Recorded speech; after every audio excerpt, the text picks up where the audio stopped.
days to remember, to commemorate, to honor, but also to look forward.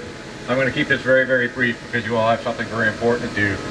21 years ago this morning, I was a Marine One pilot with the Presidential Helicopter Squadron down in Quantico, Virginia.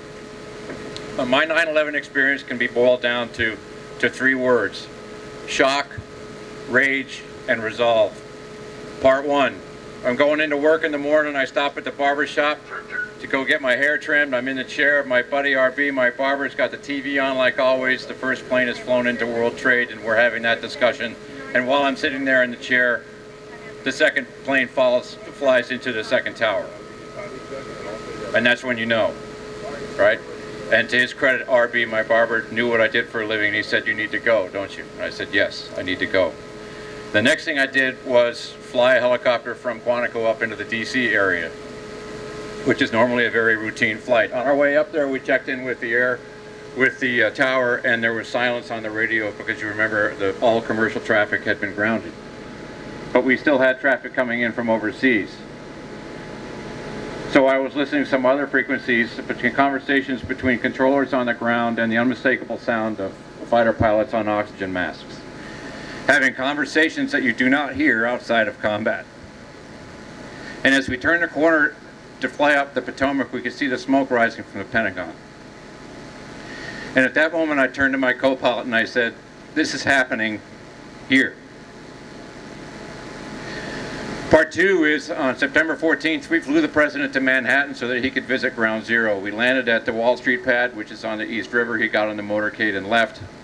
And there's nothing for us to do but stand around and wait and do nothing, which Marine pilots are very good at. Don't anybody tell you any different. But while we were there, crash fire rescue is fire people and EMTs are always present when you land a helicopter with a president on board. Thank you all for being here this morning. There was nobody available except to pull a crew off of Ground Zero. So they were there, we gathered together and we had a very quiet conversation for the better part of an hour. The parts of that conversation that I'd really like to forget, that I promised myself that I won't. Part three is on the 30th of October. We returned to New York with the president, this time not to Manhattan, but to the Bronx, so that the president could throw out the first pitch at Game 3 of the World Series between the home New York Yankees and the visiting Arizona Diamondbacks. When the president walked onto the field, we didn't need our radios to tell us where POTUS was, because the roar that came out of that crowd is something to this day I cannot adequately describe to you.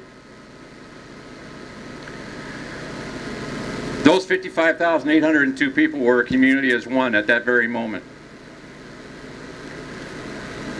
And I don't think America needs to suffer another cataclysmic event like 9/11 to bring that sense of community back. And that's why I take my time to volunteer with the Travis Manion Foundation, where we harness the power of veterans and families of fallen veterans to go out into our communities and strengthen this country, strengthen America. That's our goal.